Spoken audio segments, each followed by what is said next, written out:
আর যে কত কষ্ট সে শহীদই বুঝে না, তার সন্তানকে যেটি সবচেয়ে বড়।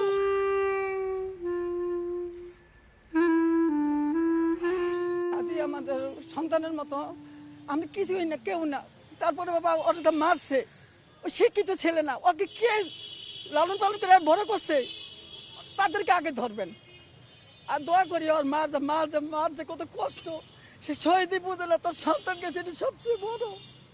শিয়া বাটার ও ভিটামিন ই সমৃদ্ধ লিলি বিউটি সোপ, তারুণ্যময় উজ্জ্বল ত্বকের জন্য। রিমার্ক। মা বোনদের আল্লাহ পাক তাদেরকে ধৈর্য ধারণ করে ক্ষমতা, আমি শুধু দোয়া করি, সবাই দোয়া করবেন। ওর মা বোন আত্মীয় স্বজন ওর স্ত্রী আল্লাহ পাক যেন ওদের ভালো রাখে, আর সন্তানদের যেন সবাই দেখে। আমরা দোয়াই করতে পারবো, আর কিছু করতে পারবো, হয়তো দেখতে পারবো না, তবে সারা জীবন দোয়া থাকবো বাবা। ওর মা বাবার জন্য, ভাই বোনদের জন্য দোয়া করবা। ও তো জান্নাতবাসী। ও শুক্রবার ওদের দুর্ঘটনা ঘটাইছে, আবার শুক্রবারই সে মারা গেছে। আমি মনে করছি বাবা শেষদার মাঝে আল্লাহ তাআলার সঙ্গে আমি শুধু আল্লাহর কাছে বলে, আল্লাহ ওকে ভিক্ষা দাও, ওরে ভিক্ষা দাও, আল্লাহ ওরে ভিক্ষা দাও। যাই হোক বাবা, ও জান্নাতবাসী ইনশাল্লাহ। আর রসুলরা যেন আমরা মুসলমান মানে আদম হাতে আসবো, আর রসুলে ধরলাম আমরা পেপাই বেন্দ আল্লাহ আমাদেরও জান্নাতবাসী করার সাথে। আর কোনো ভাষা নেই বাবা, কি বলবো। ও একটা স্টুডেন্ট, ও আল্লাহর প্রতি ভরসা, ওর সমস্ত কথা আল্লাহ। আমি কিন্তু ফেসবুক তেমন চালাই না বাবা, ওর এই ধরনের ঘটনা আমার ফেসবুকটা আমি চালাই। আমি নামাজ পড়ি, আমি একদিন গৃহিণী, তবে ওর যে কথাগুলো সব আল্লাহর প্রতি ভরসা, সমস্ত কথা আল্লাহর প্রতি ভরসা। দেশের জনগণের জন্য ও সুস্থ করতে চেয়েছে, বুঝছো বাবা।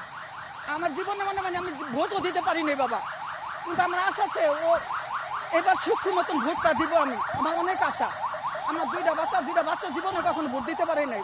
গন্ডগোলের জন্য ভোট দিতে যাইতে দিতাম না আমি বাবা, যে ভোট তো দেওয়াই যাবে না বাবা, গন্ডগোল হবে, যেত না আমার সন্তানরা যেত না। কিন্তু এখন আমার আশা আছে ও যে পথে চলছে, সৎ পথে চলছে, সৎ পথে আল্লাহ যেন একটা ভোট দেওয়ার তৌফিক দান করে।